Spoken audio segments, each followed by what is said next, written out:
So maybe let's start with your favorite topic in the last couple of years, the enshittification of internet. The platform quality is declining, and why we need to be thankful to Trump and Musk.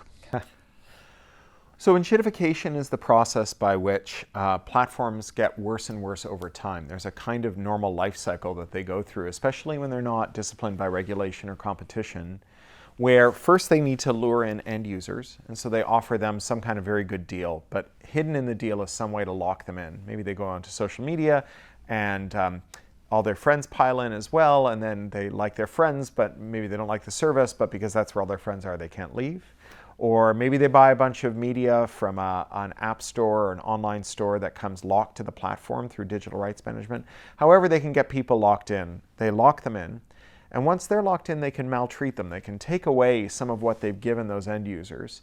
And they can give it to business customers who show up in order to sell things to the end users. So maybe that's marketplace sellers on Amazon or drivers on Uber. And at first, they offer those people a really good deal too.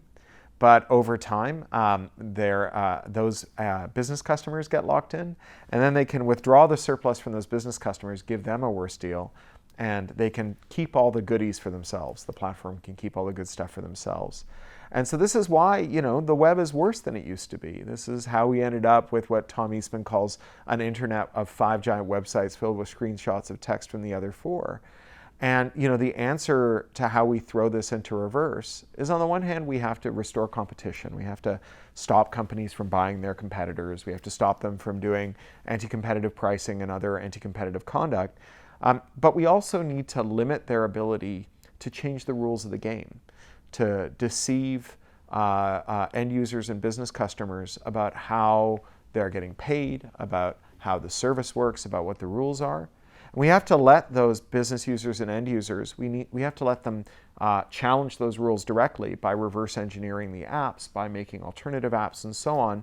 And rather than letting the company decide who to sue and who not to sue for making a third-party app or a third-party front end, we trust our regulators to do it by invoking things like the GDPR, where we say we don't wait for Facebook to decide what is and isn't a privacy violation. We instead use democratically accountable law to decide what is and isn't a privacy violation. In the context of the current discussion, do you consider ChatGPT as a great disruption? It's definitely an interesting party trick. The plausible sentence generator makes some pretty interesting sentences.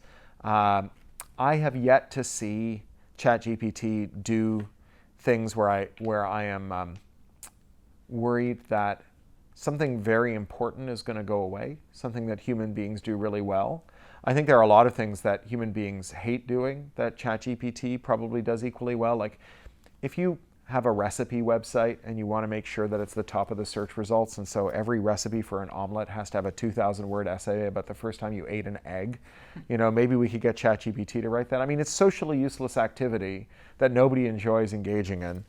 I guess we could have a robot write code so another robot could read the code and they could get into a war with each other.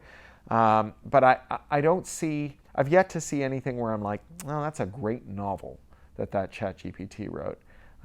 And certainly when you ask it to do the factual stuff, as is now very famous, it seems incapable of not lying. Now, in context of the publishers, because they're really upset, what's the best remedy as a first step at the moment? I think that if I were a publisher, the thing I would be agitating for is the bedrock principle in copyright law that copyright is only available to human creators, and that the works of an algorithm shouldn't be eligible for copyright. And so the firms that want to synthesize conclusions out of a corpus of work can do so, but they can't claim a copyright in it. Other people can take it, share it, put ads on it, do other things with it. I think those firms will then lose interest in the kind of rampant misappropriation that characterizes the most predatory conduct. And instead we'll get the stuff that I'm quite interested in: computational linguistics, creative use of image prompting services by individuals and so on. Stuff that is not a commercial challenge, but is instead work that is fascinating, creative, and interesting. Related question, you are in favor of systemic changes in the digital sphere. You are not satisfied what's going on in the last decades. Where to start? I mean, we did in Europe the DMA. It's probably a good start, but where to continue? Well, there's a couple of interventions that I think we could do that would be quite straightforward and easy, unlike the DMA, which I agree is a very good piece of legislation. But unlike it, it'd be very easy to administer. It'd be really easy to figure out if someone's breaking the rules. And complying with it wouldn't cost so much that it would stop new market entrants from showing up. So one of these is the end-to-end principle.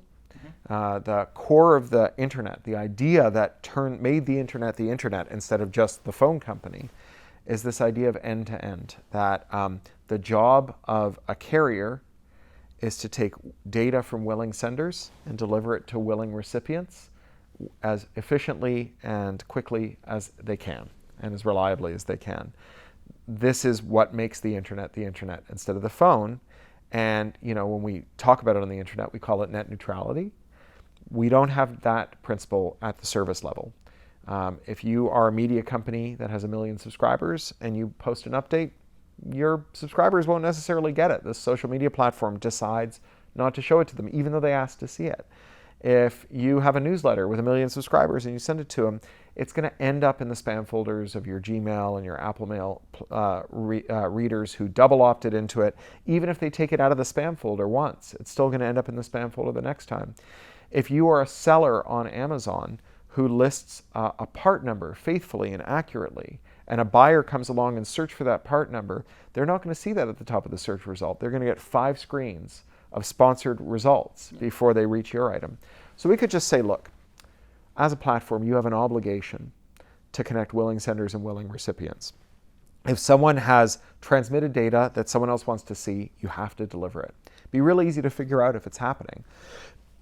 If you want to know whether all the email is being delivered to all the email subscribers, send out an email, see who gets it. If you want to know whether a part on Amazon turns up at the top of a search result, search for it.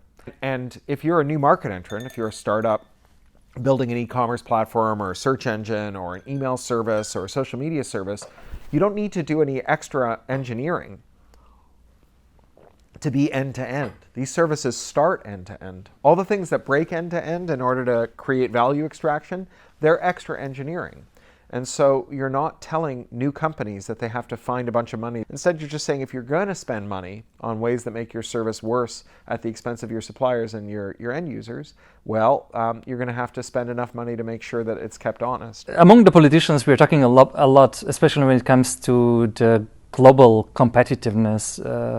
We discussed the issue of European digital sovereignty. Is it a good topic? How do you perceive the notion of European digital sovereignty? So the Europeans are well situated to do things that the Americans can't do because despite what Nick Clegg says, Facebook is an American company, not a European company, as are the other big tech giants. The Americans treat them with kid gloves. They're just too embedded in the halls of power.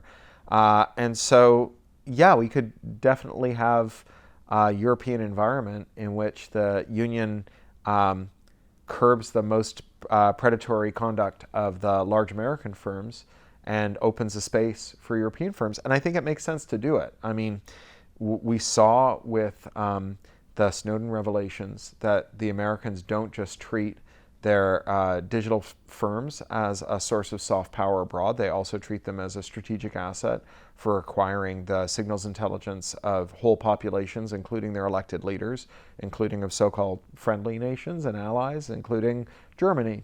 So I think that there's a damn good reason for Europeans to want to run their own. Starting today, do you believe is a realistic option to be independent and sovereign, thinking of the cloud sphere, for instance, currently? Yeah, I mean, the cloud, there is no reason that Europeans could not develop, on the one hand, data centers that host these systems, and on the other hand, things that provide assurances to cloud users about how their data is being handled. So some of those would be policy assurances, a strong rule of law framework that limits the ability of law enforcement to access that information, strong privacy frameworks that prevent firms from abusing that information, but also technical frameworks, right? Things like remote attestation to allow users of cloud services to secure cryptographically signed assurances about how those servers are configured and whether they permit snooping or interference by the cloud operator. It's something that the Americans are not doing and something that the Europeans could certainly do. Okay, many thanks, Cory. I really appreciate it. I thought it will be a short interview, but we did it in a fully manner.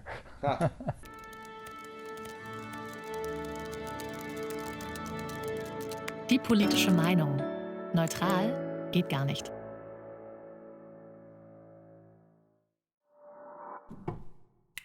Ein Videopodcast der Konrad-Adenauer-Stiftung.